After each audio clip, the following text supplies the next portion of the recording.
In the brutal world of medieval warfare, weapons were more than tools. They were lifelines. Every design came from a mix of necessity, survival, and clever engineering.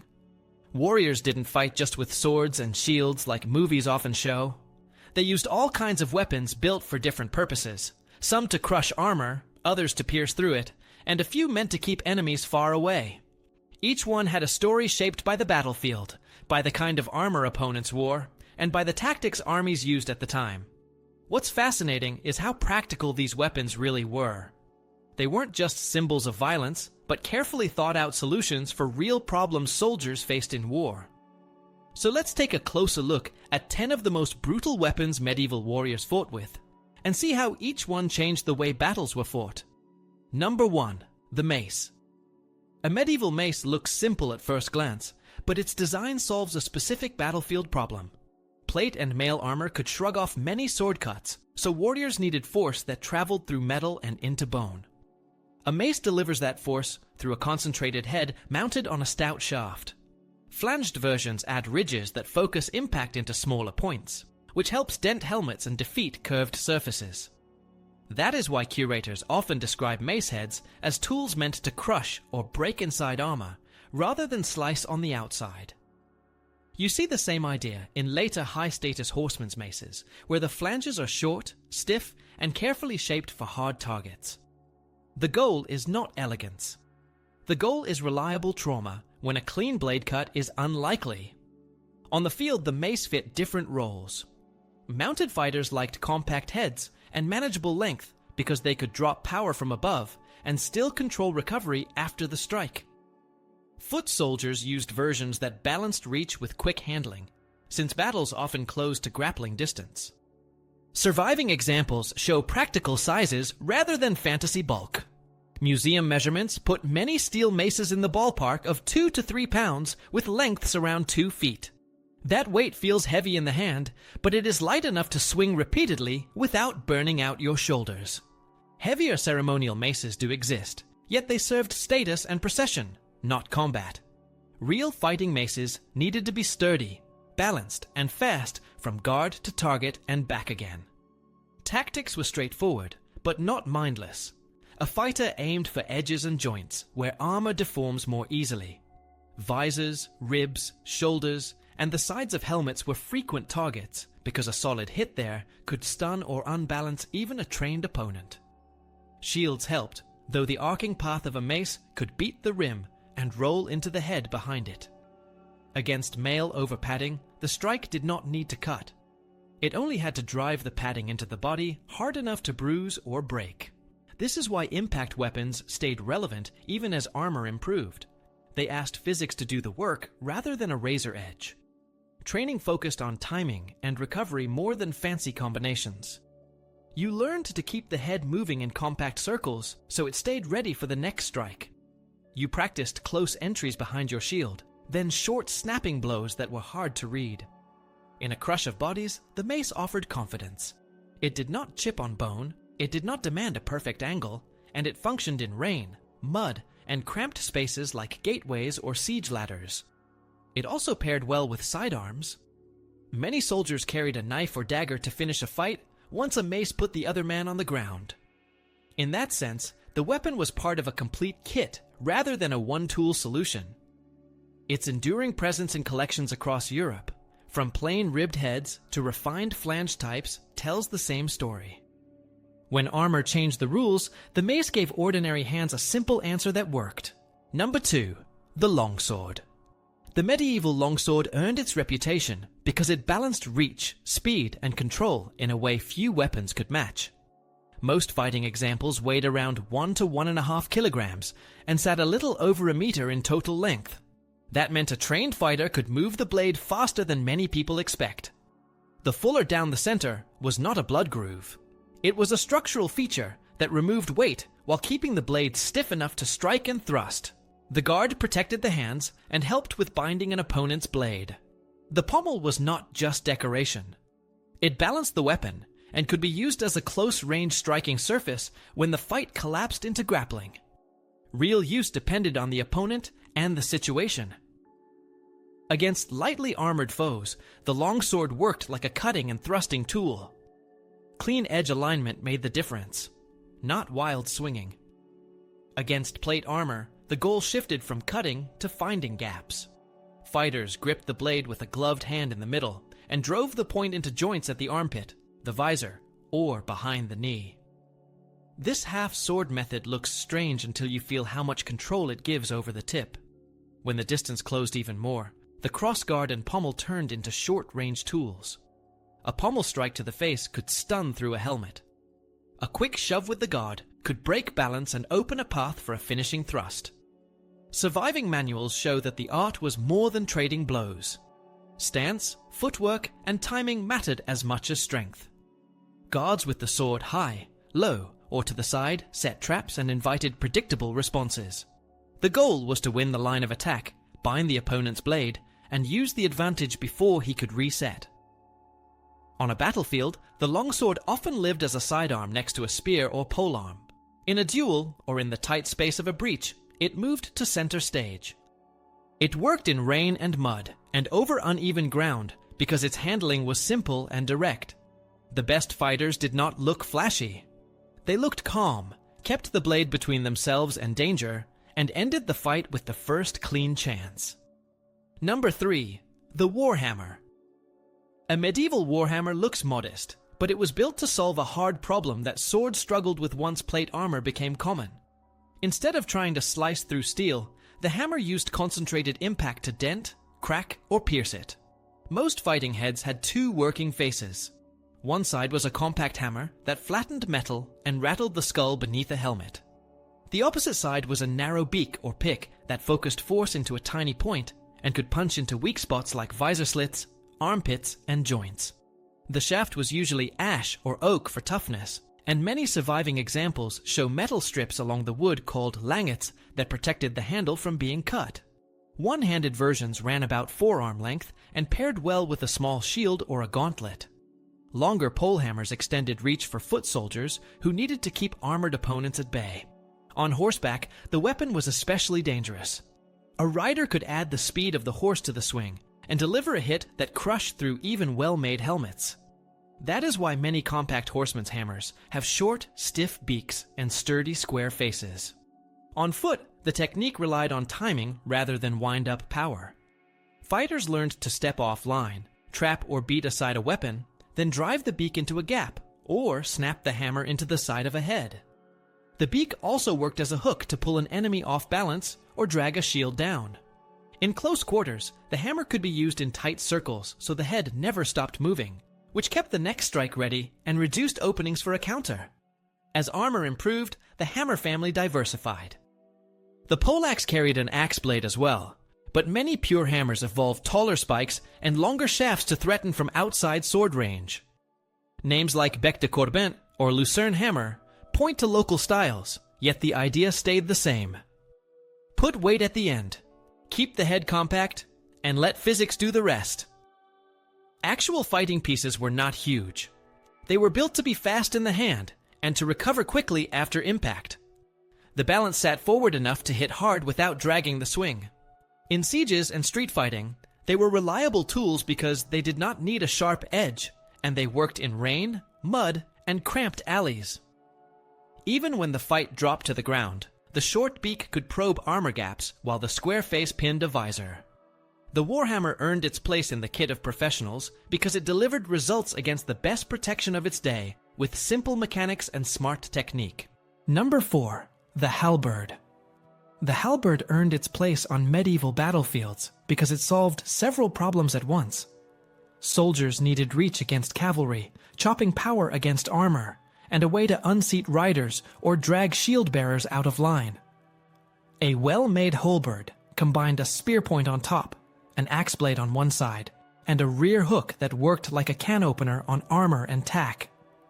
Most fighting examples stood around 2 meters, which let foot soldiers threaten a charging horse before it reached full crush distance. The shaft was usually ash for resilience, and many heads were socketed and strapped to survive heavy blows. Weight varied by region, but fighting pieces were lighter than people think, often close to a sturdy shovel, which kept them quick in the hands of trained militia. tactics were direct yet flexible. A rank would lower the points to make a bristling fence that slowed or stopped a charge. Once contact happened, the front file switched from thrusts to short chopping actions with the axe blade, targeting shoulders, thighs, and the rims of shields. The rear hook was the surprise. It could pull a rider downhill, collapse a shield, or catch behind a knee and topple an opponent into the crush. In messy close quarters, fighters slid their hands together and choked up on the haft for fast, compact strikes. When the enemy staggered or turned, the point finished the job with a downward thrust into a gap. The halberd mattered beyond open battle. City militias used it on gates, ladders, and narrow streets where the mix of point and hook controlled space and bodies. Castle guards carried polished versions because the weapon worked as both symbol and tool. It could present a formal stance and, in an instant, become a barrier across a doorway. Compared with pikes, halberds traded a little reach for decisive finishing power. Compared with axes, they added the threat of a spear and the control of a hook. That balance turned ordinary footmen into professionals who could break charges, tear holes in tight formations, and end fights cleanly when a knight hit the ground. Number 5. The flail. The flail looks like pure chaos, yet its design answers a real battlefield need. A hinged or chained head builds momentum quickly and can wrap past a shield edge. That makes it dangerous even when an opponent guards well. There were two broad families in Europe. One was the peasant style, based on the farming threshing flail, with a long staff and a shorter striking stick. The other was a compact weapon with a rigid handle and one or more short chains ending in iron heads, sometimes studded. Both types focus the strike through a moving joint, which multiplies impact without requiring a heavy swing. That joint also creates control problems, so training focused on rhythm, range, and recovery. In actual fighting, the flail worked best as a spacemaker. A fighter used tight circles to keep the head moving, then snapped a fast strike at the moment a guard opened. The chain could catch on shield rims and drag the defense down for a follow-up. Against armor, the goal was not slicing. It was shock-through padding and plate, or a focused hit to a weak seam like the side of a helm. In tight formations, the long staff version could strike over shoulders, but it also raised friendly fire risk, so disciplined units preferred predictable polearms. The compact chain flail suited single combat or skirmishes, where quick angles mattered more than strict ranks. Surviving art and records suggest the agricultural flail saw real service with militia and during the Hussite Wars, while the classic one-handed, spiked ball on a chain appears less often than modern images imply. That does not make it a myth, but it does mean it was a specialist's tool. Fighters learned to shorten the radius by choking up the grip, which tamed rebound and kept the head ready to strike again. Good technique kept the chain under tension and the hips turning so energy flowed smoothly from the feet into the weapon. The flail rewarded timing more than brute force. In mud, rain, and crowded streets, it stayed effective because it did not rely on a fine edge, and one well-placed hit could decide the next few seconds of a fight. Number 6. The battle axe. The medieval battle axe earned trust because it did hard work with simple parts. A tough wooden haft and a compact iron or steel head gave a fighter reach and real striking power without making the weapon slow. Many heads had a bearded profile that dropped the cutting edge low and left a notch behind it. That shape let a soldier hook shield rims, yank an opponent off balance, or catch a limb after a miss and reset quickly. One-handed axes paired well with a round shield, or a light buckler, which made them common among infantry, who needed to move fast and protect themselves in a crush. Two-handed great axes appeared, where formations had room to swing. Those tall blades let disciplined ranks chop into shield walls and punish staggered lines. On the field, the axe was about control more than wild force. Good axemen kept the head moving in tight arcs and hit from angles that were hard to read. They aimed for collarbones, hips, and thighs, where armor coverage was thinner, and where a clean blow could break structure. Against mail and padded garments, the edge bit well, because the wedge shape drove fibers apart and pushed energy deep. Against plate, the plan changed to targeted cuts at joints and short snapping blows that shocked through padding. When a shield got in the way, the beard could pull it open for a follow-up strike. If the fight collapsed into grappling, the lower hook helped trip, and the butt of the haft became a fast striking point. The axe also mattered outside open battle. In sieges it chopped doors, broke barricades, and cleared stakes faster than a sword. Camp life made value visible because the same tool that split kindling could go to war an hour later. That everyday usefulness kept costs down and training practical. Most fighting axes were lighter than people imagine, often around the weight of a modern hammer, which meant a soldier could swing all day without burning out his shoulders. Balance sat forward enough to hit hard, but not so far that recovery felt slow. That balance, plus a shape that mixed cutting and hooking, turned the battle axe into a working solution for medieval problems. It fit militia who drilled on weekends, and it fit professionals who stood in front ranks, and it stayed relevant as armor changed because leverage, edge geometry, and smart targeting kept delivering results. Number 7. The poleaxe. The poleaxe earned a special place in late medieval combat because it gave a fighter reach, control, and armor-breaking power in one tool. Imagine a sturdy hardwood haft, a little taller than the user with a compact steel head that combined an axe blade, a hammer face, and a stout top spike. Many heads also carried a short rear beak that could bite into helmet plates or snag the edge of a shield. Iron strips called langets ran down the sides to keep an enemy from chopping the haft. The overall weight stayed manageable, so the weapon could move quickly from guard to strike. It was built for long fights rather than a single heavy swing. Knights chose the poleaxe for encounters where both sides wore serious armor and where a sword would struggle to bite. The axe blade punished lighter gear and exposed limbs. The hammer face crushed through padding and deformed metal at close range. The top spike finished the job with a direct thrust into a visor or a joint when the opponent lost balance. The weapon rewarded clean mechanics. Practitioners kept the head in tight motion, used small steps to manage distance, and changed lines fast so the opponent had to keep guessing. In armored duels, the poleaxe supported grappling as much as striking. The head could post on a shoulder to off-balance a foe. The hook could pull a shield or elbow across the body to open a lane. If the fight fell to the ground, the haft braced the body while the spike searched for gaps. Militia valued the poleaxe in gatehouses, on ladders, and in narrow streets because it shifted from a long guard to compact strikes without losing leverage. Guards and royal households carried polished versions because the same form that looked ceremonial could lock a doorway in an instant. Compared with a pike, it traded raw reach for decisive finishing options. Compared with a pure hammer, it added cutting and hooking choices without slowing down. That blend of roles turned the poleaxe into a professional's answer to plate armor and tight terrain, and it kept its reputation because it delivered clean results under pressure. Number 8. The crossbow. The crossbow changed medieval fighting because it put serious power into the hands of ordinary soldiers with limited training. A stout stock held a short bow called a prod, first made from layered wood, horn, and sinew, and later from steel for greater draw weight. A simple stirrup at the front let the user anchor the weapon with a foot while drawing the string with a belt hook, a goat's foot lever, a windlass, or a geared cranaquin. Each spanning method traded speed for force, which is why rates of fire varied from a few bolts per minute down to one careful shot when using heavy mechanisms. The projectile was a thick bolt, often called a quarrel. It flew slower than an arrow, but hit like a hammer because of mass and a compact tip that delivered energy into a small area. Against padded mail, the impact could crush and tear. Against plate, the best results came at short range, or by aiming at gaps, which crossbowmen learned to do under pressure. Battlefield use revolved around teamwork and cover. Units moved with large pavis shields that stood almost as tall as a man. One soldier held the shield while the shooter reloaded, and they rotated positions to keep a steady rhythm of shots.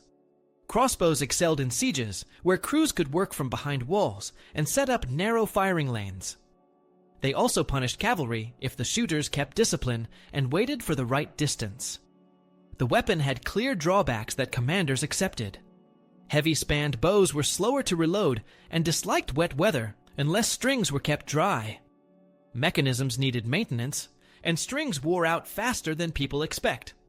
Even so, the crossbow earned trust because it asked less lifetime training than a warbow, delivered predictable accuracy from a stable stock, and let militia contribute real stopping power. Psychology mattered as much as physics. A line of men behind pavises, winding calmly and firing on cue, could freeze and advance. The distinct click of the nut, the flat snap of the string, and the thud of a bolt hitting a shield or breastplate sent a message. Armor might save you, but it would not make you brave. Number 9. The Morningstar. The Morningstar earned a fierce reputation because it delivered shock and penetration in one swing. At first glance it looks like a mace, but the key difference is the spiked head. Those spikes concentrate force into small points, which helps them bite into mail, deform plate at the edges, and punish any exposed area. The classic footman's version had a solid wooden or metal haft with a fixed spiked head. There were also chain variants that many people picture from art, where a short chain connected the handle to a spiked ball. Both types aimed to defeat defenses that a simple blade might glance off, yet they did it with different handling. The rigid Morningstar favored direct, accurate hits and quick recovery. The chained form offered unpredictable angles, but demanded tighter control from the user. Construction followed purpose. Peasant levies sometimes carried wooden clubs studded with iron nails or short spikes because those were cheap to make and easy to repair. Professional weapons used forged steel heads with evenly spaced spikes and a sturdy socket. Weight stayed moderate so the fighter could strike in rhythm rather than wind up for a single blow. Balance ran forward enough to hit hard, but not so far that the head dragged the hands offline. The grip often had a flared end, or simple wrapping to keep control when palms were sweaty, or armored gloves were slick. Technique rewarded patience and compact motion. Fighters kept the head moving in small arcs to maintain momentum, then snapped to strike at the moment a shield rim lifted or a stance opened. The goal was to rattle the helmet, disrupt breathing, and break posture so a follow-up could land cleanly. The chain variant needed even more discipline. Good users shortened the radius with a choked grip to tame rebound, and they learned to finish with the handle as a striking surface if the head wrapped around a shield. On horseback, a shorter rigid Morningstar made sense because it handled well in one hand and delivered power from above. In city fighting and on ladders, the same weapon stayed effective because it did not rely on a sharp edge and worked in rain or mud. The Morningstar endured because it turned simple physics into reliable results against the best protection of its age. Number 10. The greatsword. The greatsword earned its reputation because it mixed reach, control, and intimidation in a single package. We are talking about the big two-handed blades used across late medieval and early Renaissance Europe. In German lands, you see the Zweihander. In Iberia, you find the Montante. In Scotland, there is the claymore, which follows a different lineage, but shows the same idea of a long grip and a broad blade. Fighting examples were tall enough to meet a man's shoulder, and often had a long ricasso near the hilt. Some German blades carried short side rings, or parrying hooks above the guard, which let the user choke up and handle the weapon like a staff when the space got tight. Real weight stayed practical. Many surviving pieces sit in the range that lets a trained fighter make quick cuts and recover without losing balance. On the field, the greatsword had clear jobs. It could sweep aside pike tips, chop at shafts, and create lanes for comrades to press forward.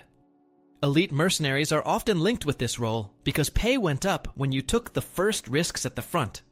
The weapon also worked as a spacemaker in gates, on bridges, and in narrow streets. You could begin with wide cutting motions to force people back, then slide your hands up the grip and use short, direct strikes once the crowd compressed.